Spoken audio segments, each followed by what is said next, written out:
Yellowstone supervolcano major find: how major eruptions occur as the subsurface temperatures spike. This has to do with what we've recently been noticing at Steamboat Geyser in the Norris Geyser Basin of Yellowstone.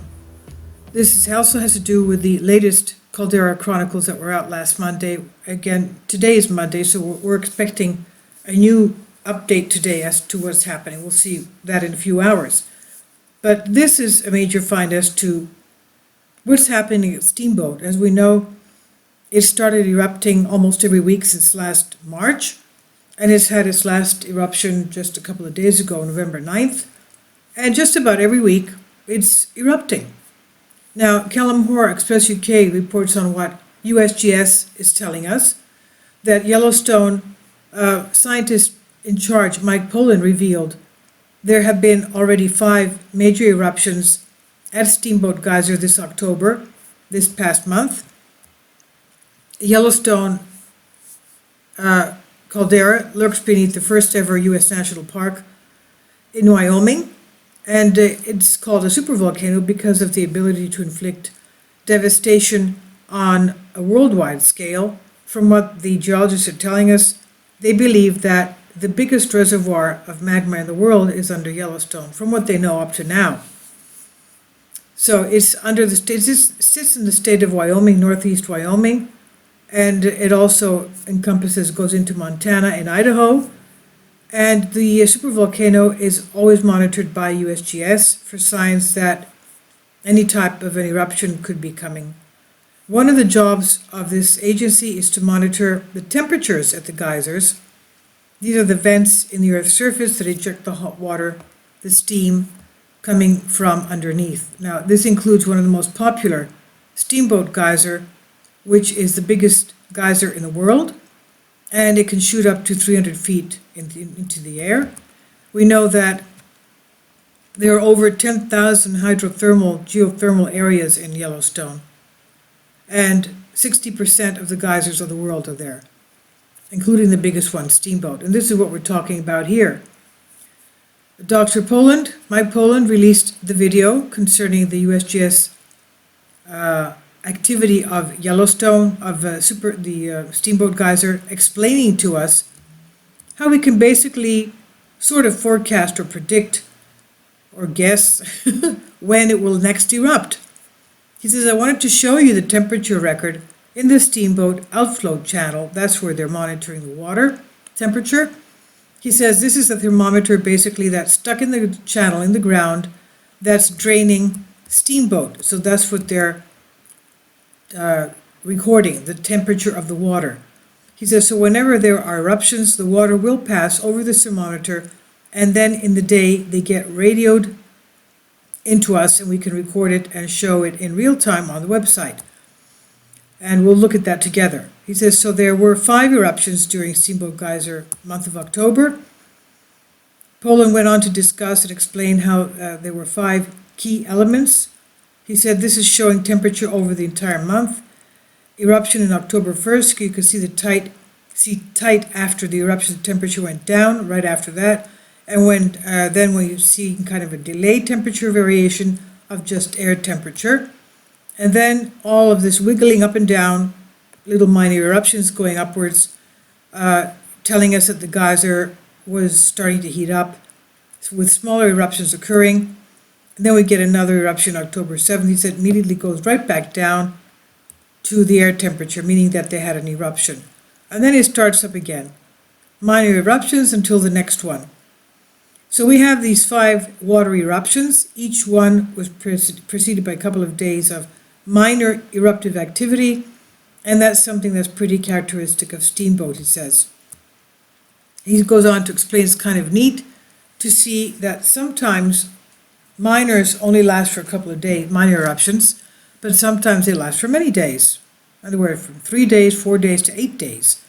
There's no pattern on how long that minor activity occurs before the big major eruption happens, but you can go online, and that's what we're going to do now. See it on our website, which is updated daily. This is news coming after a researcher claimed that NASA is aiming on spending about over $3.2 billion to cool down the caldera so that it does not erupt. Of course, Michael Pollan, who's in charge, says no one's going to touch Yellowstone as long as I'm there, because he's afraid that what they would be trying to mitigate, to forego, would in fact take place, an eruption, in the case they puncture something of the roof of a part of the magma chamber. So now Professor Simon Holland said in October there's evidence that the last time Yellowstone erupted that the ash went at least 3,000 miles all the way down to Nebraska, and the amount of ash and lava and stuff that comes out goes into the atmosphere and can cause what's known as a volcanic winter, a nuclear winter, masking the Earth from sunlight, causing us to fall into some kind of an ice age. So JPL and NASA are planning to spend about $3.5 billion cooling Yellowstone down, but it's a big lake molten lava. So they propose drilling down the edges of the caldera, pumping cold water and cooling down the big bubble of magma. Here's the fact, though, that they would have to cool it down by 20 gigawatts, and that's a large number, and it would take over 16,000 years to cool it down. Professor Holland went on to add that he's concerned that NASA plans could even cause the super eruption that we're trying to forego. He says, would it work? Probably not. It would be the world's largest geothermal power station, but I don't think it's going to work. Plus, this is a potential danger by cooling down the edge. The peripheral volcano, it might crack, causing fissures and actually cause it to explode, so that's not good. The volcano explodes we're talking about a super eruption every 600,000 years, so the chance of exploding in our lifetime seems to be pretty low. Okay, so here we are at Yellowstone, monitoring at Norris Steamboat Geyser, and new instrumentation, it will be installed in the spring 2009. They did. Okay, this is a daily graph. Well, today's, I guess it didn't start yet because it's nighttime there. Who knows? All right, this is our latest eruption. As you can see, some kind of a glitch happened here. I guess it was having its minor eruptions, but they weren't recorded for some reason. But anyway, anywhere between November 6th to November 8th. But obviously they were still going, and then we had the eruption. As you see, the temperature fell. This is what we had since October 13th, okay, and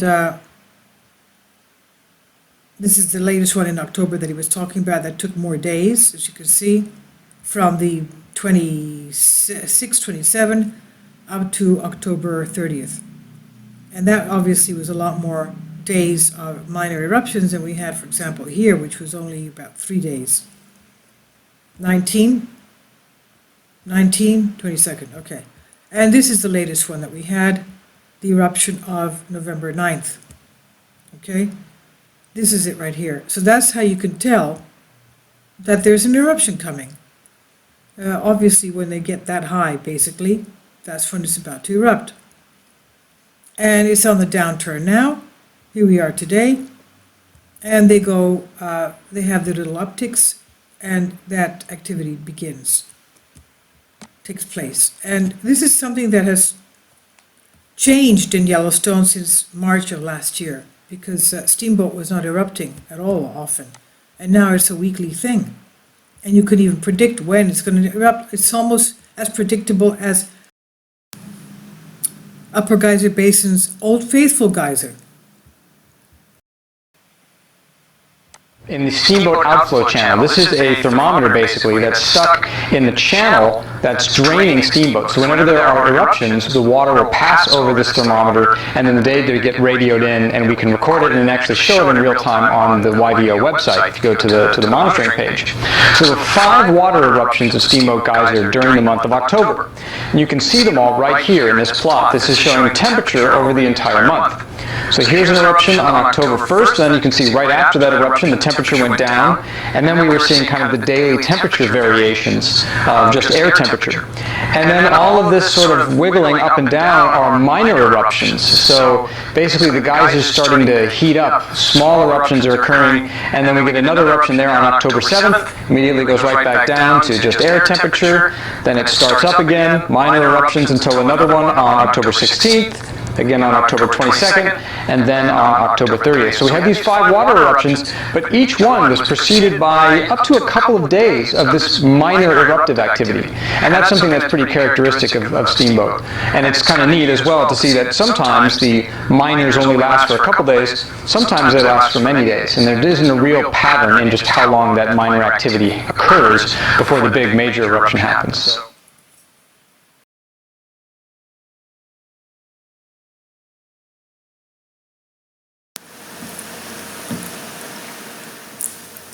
If you'd like to join me on my Patreon account, you will hear content not covered by mainstream media.